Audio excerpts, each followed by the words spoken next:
Sud Radio sur les routes de l'été, Laurence Perrault.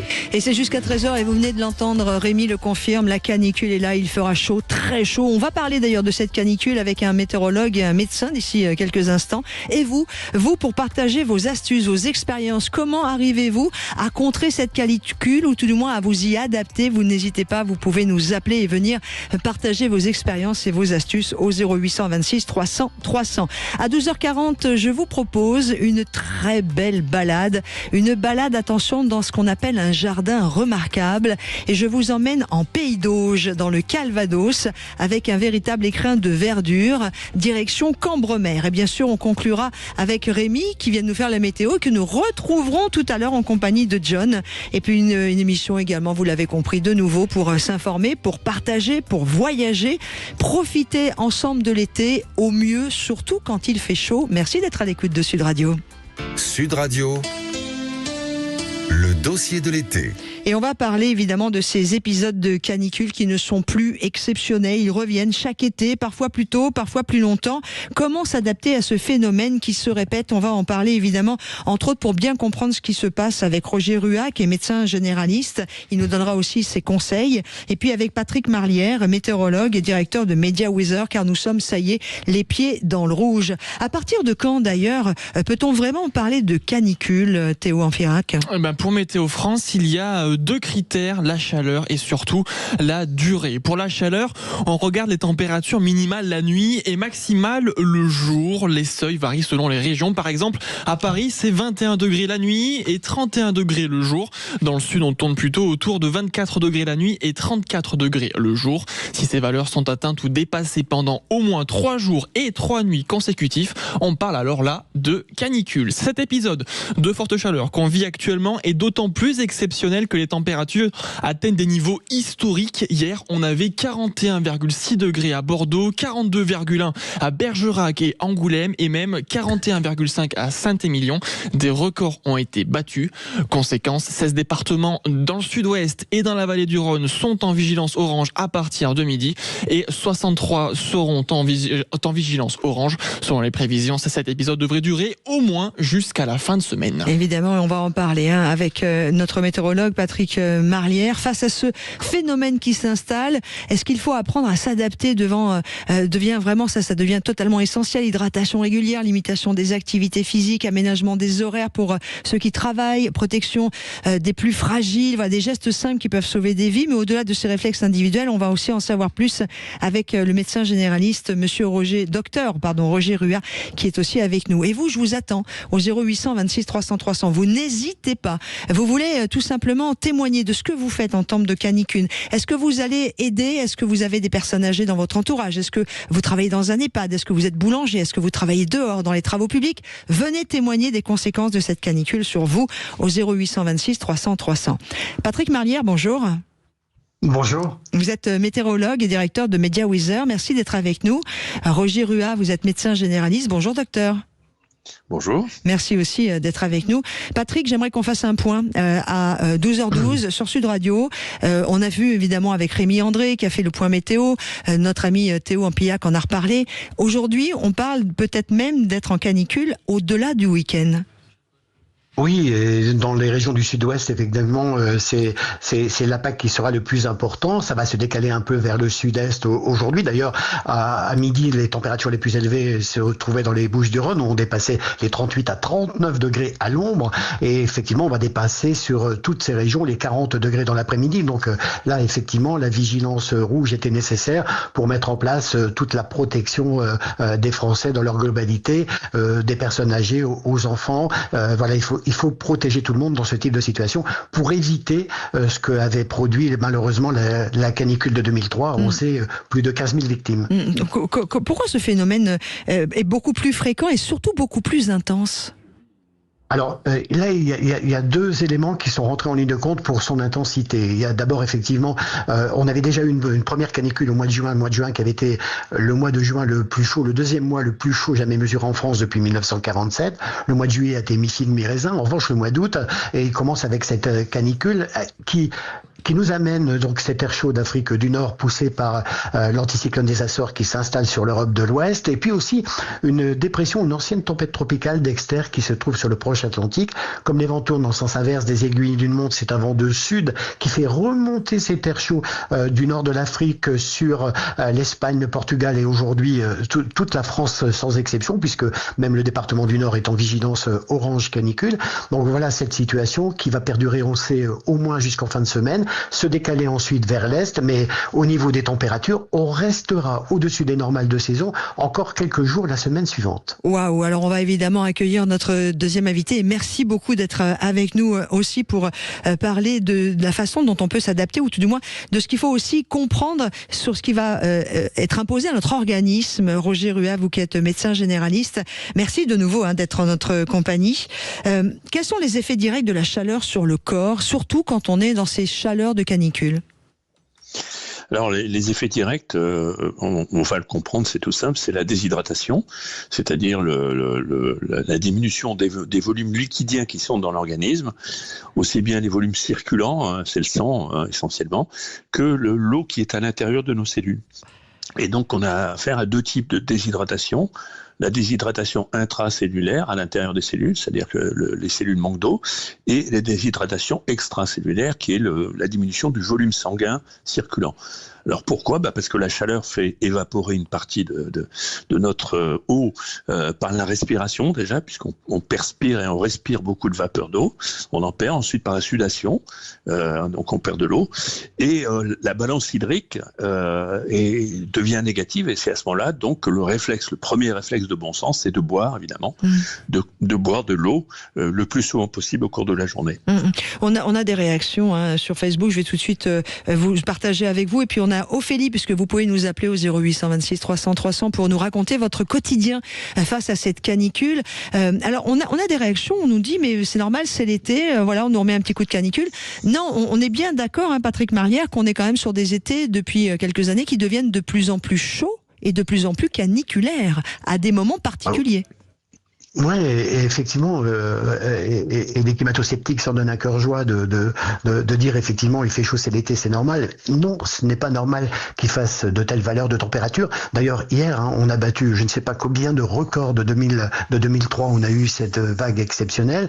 Donc effectivement, avec ce réchauffement climatique, chaque année, on retrouve des vagues de chaleur de plus en plus importantes. Ces 20 dernières années, on dépasse régulièrement les 40 degrés sur la France, alors que avant les années 2000, c'était assez rare. Donc effectivement, il va falloir s'habituer à cette situation. Voilà, on est vraiment sur quelque chose qui impacte nos vies. Ophélie, bonjour. Ophélie est avec nous. Bon.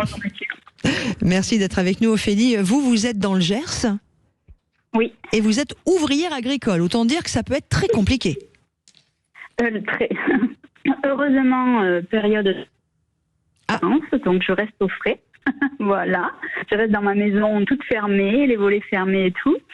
Et par contre, mais quand il fait très chaud comme ça, j'essaye de m'adapter. Mais comme vous disiez, les personnes âgées, parce que eux, pour les faire s'adapter, c'est mission impossible. Ophélie, j'ai du mal à vous attendre, ça coupe un peu, je sais pas. Vous avez fermé les volets, c'est pour ça, pour rester au frais. Je vais aller dehors alors. Non. Il fait combien dans le Gers là ? On est déjà bien à 34. D'accord. C'est vrai qu'hier, on était à 41,8, je crois, du côté de Bordeaux. Enfin, même vous avez eu très très chaud hier. Oui, on a passé les 40 ans. Vous disiez pour les personnes âgées ? Oui, moi là où je travaille, par exemple, le papy qui a malheureusement fait la guerre d'Algérie et qui a 85 ans, un jour m'a fait travailler en plein après-midi à 36 degrés.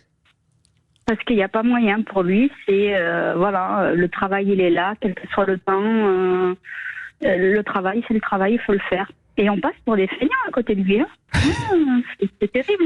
Et il allait travailler dehors lui ?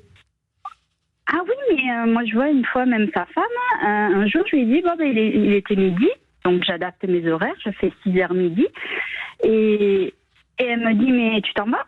Je lui fais, oui, il fait plus de 30 degrés, je m'en vais. Elle me dit, mais moi j'y vais. Ah oui, mais vous, si vous voulez une insolation, c'est votre problème. Moi j'ai envie d'être là demain au travail, fraîche et pas malade, quoi. Alors c'est terrible de travailler avec des personnes âgées qui, elles...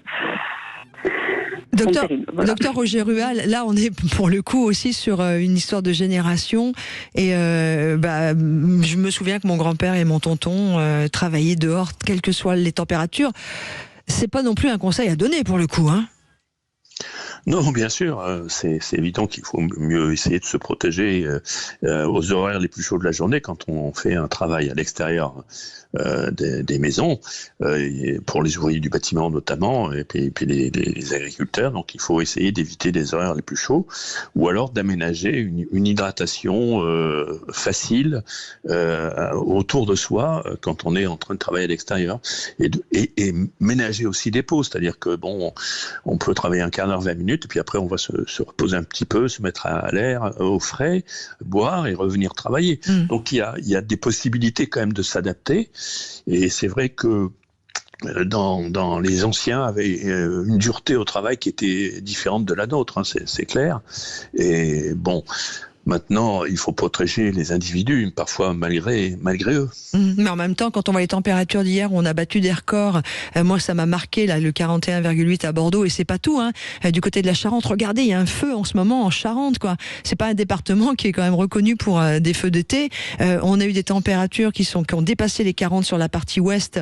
On peut pas travailler à 42 degrés dehors. C'est compliqué. Ah oui, non, c'est même déconseillé. Bah oui. Parce que vous n'avez pas, quand vous êtes en état de début de déshydratation, physiquement, vous avez une diminution de vos capacités. Intellectuellement, vous allez commencer à être un petit peu plus pâteux, et c'est pas bon pour le travail qu'on fait aussi. Donc, même pour l'efficacité du travail, il vaut mieux ménager des horaires qui soient adaptés aux chaleurs les plus dures de la journée, ou alors d'adapter des pauses avec des endroits fraîcheurs assez rapidement accessibles pour pouvoir continuer de travailler. Mais effectivement, il vaut mieux éviter ce genre de choses. Eh bien, on parlera avec vous aussi, si vous le voulez bien, docteur Ruat, peut-être de conseils nutrition. C'est-à-dire qu'est-ce qui est bon de manger dans ces périodes-là. Je sais qu'on a moins faim, mais voilà, est-ce que il y a pas mal de petites choses de conseils que j'aimerais que l'on partage. Restez en notre compagnie. On a Marielle qui va venir qui a fait le 0826 300 300. Elle est aide-soignante. Elle va venir témoigner de ce qu'elle vit, elle, en ce moment, en termes de canicule. Après, j'ai plein de questions à vous poser à Patrick Marlière, vous qui, je vous le rappelle, est météorologue et directeur de Media Weather, c'est-à-dire en gros, je vous laisse réfléchir un peu à cette question en amont. Est-ce qu'il va falloir qu'on s'habitue vraiment, parce que ça va revenir souvent, et comment aussi on peut aménager les logements, les maisons, les villes, pourquoi pas, on parle de tout ça. Comment s'adapter à un phénomène qui se répète, spécial canicule en raison évidemment de ce que l'on vit actuellement en France. Vous êtes sur Sud Radio, restez avec nous et continuez aussi de réagir sur la page Facebook de Sud Radio. Le dossier de l'été. Chaque été, elle revient, parfois plus tôt, parfois plus longtemps. La canicule, évidemment, et vous le savez, nous sommes en période de canicule aujourd'hui en France, avec 14 départements qui sont en vigilance extrêmement rouge, et puis d'autres qui sont en vigilance orange foncé. Et on se rend bien compte, toute la France va avoir très chaud aujourd'hui. On en parle avec Patrick Marlière, qui est notre météorologue et directeur de Media Weather dans cette émission sur Sud Radio pour les routes de l'été. Et on en parle également avec le docteur Roger Ruat, médecin généraliste, pour avoir un peu tous les conseils, comprendre ce qui se passe dans notre organisme, ce qu'il vient évidemment de nous expliquer. Je voudrais tous les deux, si vous me le permettez, donner tout de suite la parole à Marielle, qui a composé le 0826 300 300 afin de témoigner. Elle est aide-soignante à domicile. Bonjour Marielle. Bonjour. Vous êtes dans quel département ? Dans le Vaucluse. Très bien. Vous êtes aide-soignante à domicile, et cette canicule qui revient régulièrement est pour vous votre pire ennemi quand vous travaillez ? Oui, si on peut dire. Le matin, c'est parfait. Nous commençons à la fraîche. Nous finissons vers 11h30, c'est parfait.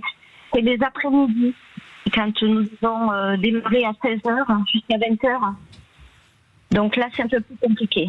Racontez-nous. C'est-à-dire que moi, il y a quelques années, ça se passait très bien. Là, j'ai 61 ans et ça devient physiquement de plus en plus dur. Au niveau récupération, au niveau sortir de la voiture, la climatisation, rentrer chez les patients où il y a la grosse climatisation alors qu'on vient de la chaleur extérieure. Voilà, c'est beaucoup de... de contraintes comme ça. Donc, moi, je m'organise en faisant des siestes, en prenant des douches avant de partir, prendre des serviettes éponges qu'on se met autour du cou. Voilà. Et on a fait ça.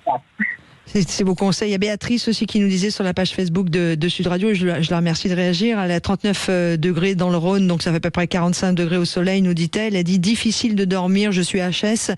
Docteur Roger Rua, Marielle nous le dit aussi, ce qui est aussi difficile, la récupération, donc elle en a parlé, donc on va parler du sommeil, et puis aussi, comme elle le dit elle-même, c'est-à-dire les chocs thermiques entre, par exemple, la clim de la voiture ou le dehors et la clim des patients chez qui elle va.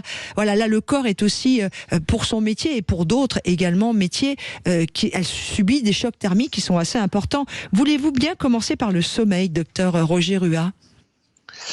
Alors le sommeil, c'est notre phase de récupération, c'est notre phase de réénergétisation de l'organisme. L'organisme va faire du tri, il va trier les toxines, il va éliminer les toxines. Donc on a besoin de bien dormir avec des phases de sommeil bien nettes pour que l'organisme puisse se détoxifier, se revivifier pendant la nuit. Et donc on a besoin d'un certain nombre d'heures de sommeil. Alors ça dépend des gens, mais enfin on a besoin au moins de 5 phases de sommeil complètes pour pouvoir être le matin en meilleure forme qu'on était le soir en se couchant. Et bien entendu, lorsqu'il fait chaud et qu'on dort mal, qu'on se réveille plus souvent, ces phases de récupération vont être perturbées. Et donc le matin, on va se retrouver plus fatigué qu'on était la veille. Et c'est là le problème qui se pose à tout le monde, quel que soit l'âge.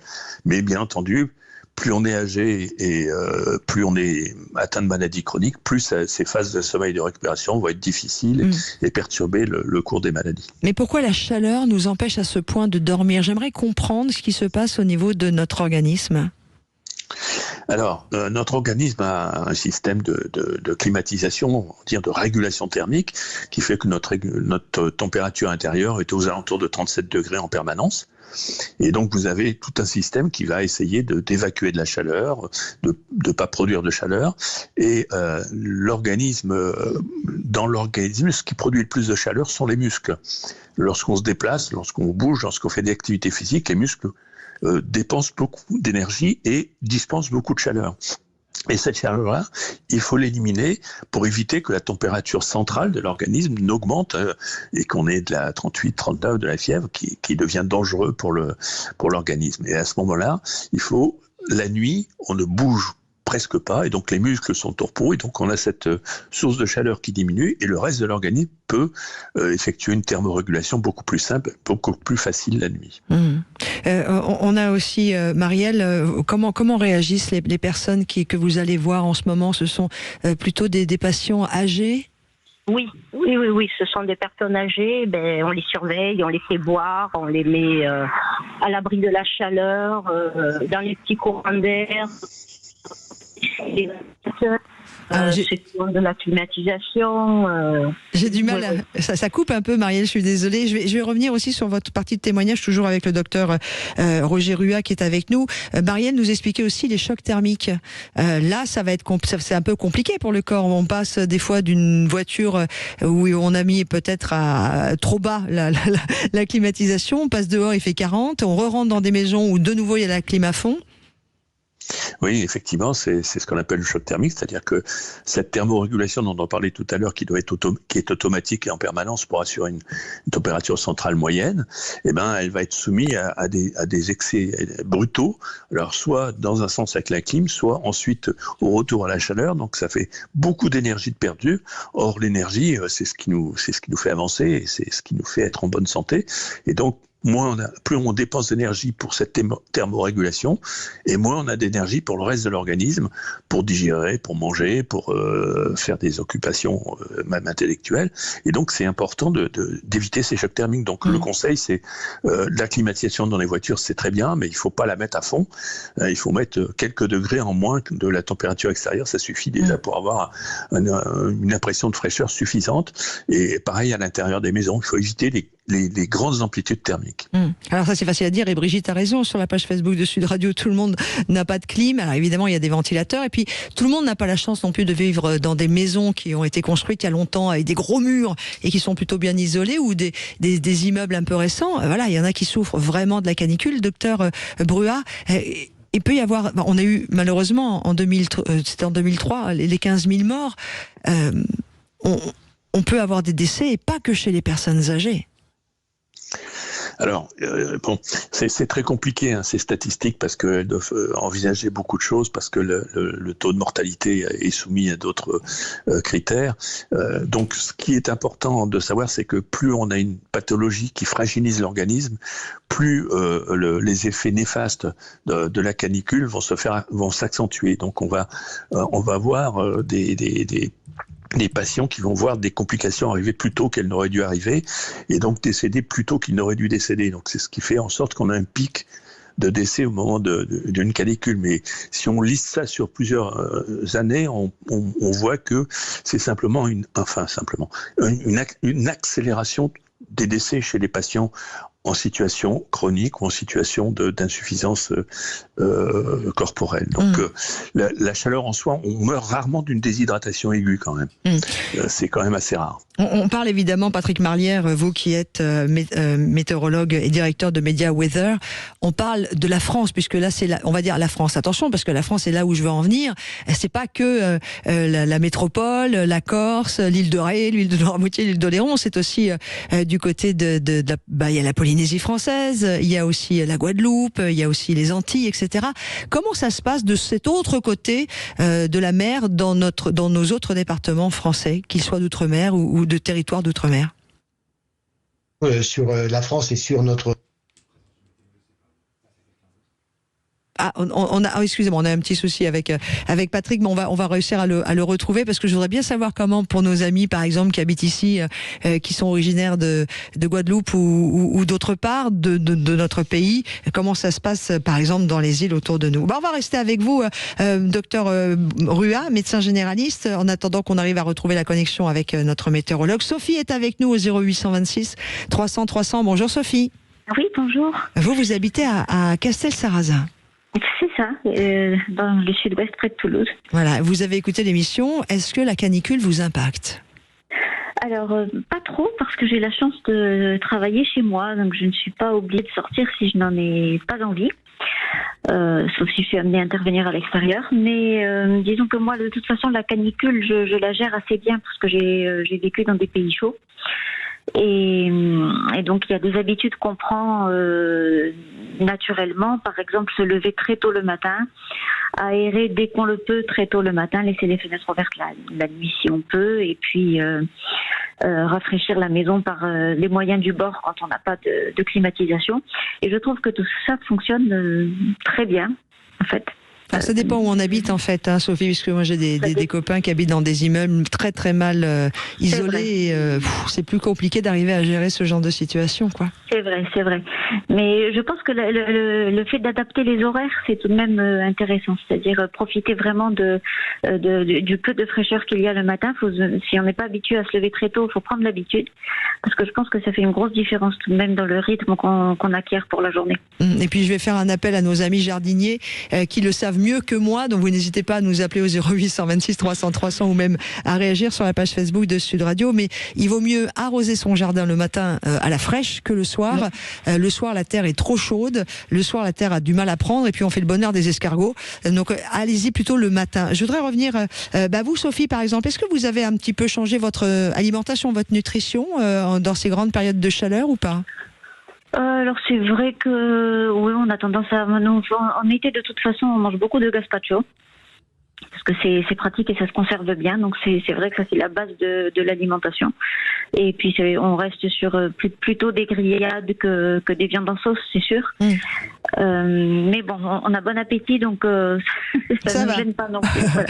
Il y a Didier, lui, qui nous répond sur l'histoire des immeubles, en disant: je suis à Tours, dans mon appartement, c'est frais. Super Didier, je suis contente pour vous.